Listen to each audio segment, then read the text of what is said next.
안녕하십니까, 골든클럽입니다.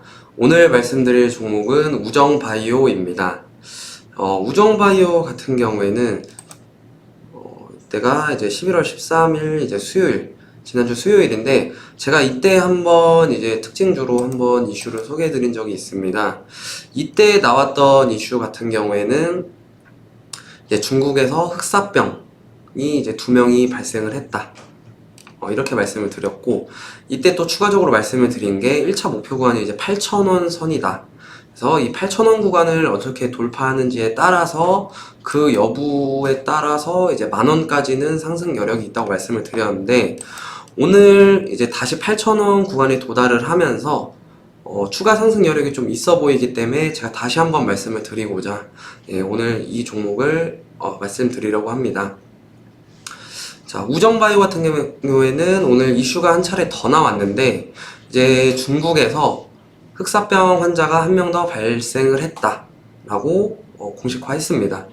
아직 뭐 흑사병 같은 경우는 과거 뭐 이제 유럽 중세 시대에서 좀 대략 한 2억 명 정도가 사상이 된 그런 강한 이슈가 있었던 흑사병이었죠. 근데 지금 사실 이슈를 받기에는 그때 대비해서는 치료제도 많이 개발이 됐고 문화 문물이 많이 다양해진 거는 사실입니다.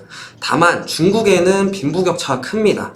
잘 사는 사람도 있고 반대로 못 사는 사람들도 많이 있기 때문에 오늘 같은 경우에는 그 추가 확진 환자가 한 명이 발생했던 사람이 이제 토끼 고기를 먹었다 라고 일단 밝혔습니다. 쉽지 않은 건데 아무래도 이제 빈부격차가 크다 보니까 일어난 일이라고 생각이 들고요.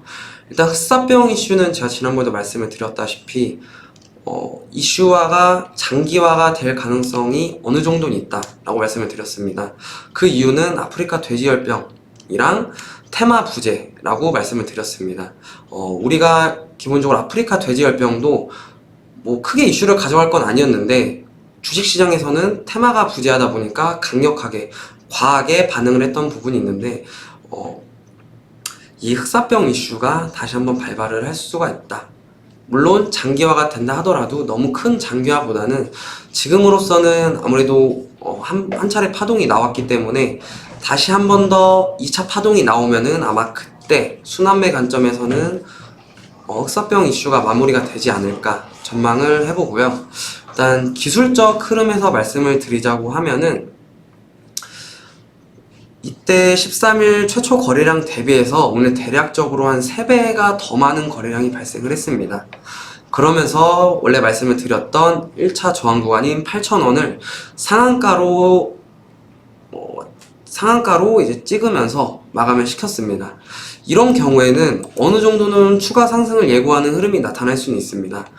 물론 오늘 자금은 꽤 많이 썼습니다. 세력 같은 경우에는 자금을 많이 썼기 때문에 추가로 이것보다 더 많은 거래량이 내일 나오기에는 사실상 어렵습니다. 왜냐면은 자, 작년부터 이때가 이제 5월 17일인데 약 1년 이상 동안 역대 최대 거래량이 나왔기 때문에 이 정도 흐름에서는 이것보다 더 많은 거래량이 내일 발생하기는 확률적으로는 좀 낮다고 보고요.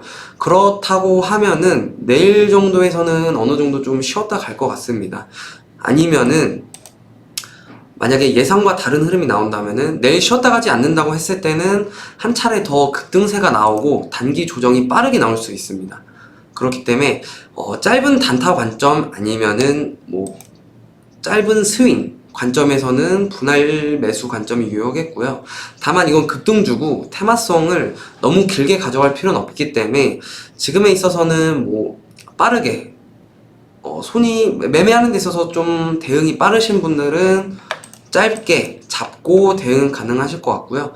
그게 아니다 하신 분들은 무리하게 이 종목을 뭐 긴 스윙이나 뭐 단기 전략으로 가져가시기에는 좀 리스크는 있어 보이기 때문에 무리한 신규 접근보다는 단타나 짧은 스윙 관점에서만 매수가 유효하다라고 말씀을 드릴 수 있을 것 같습니다.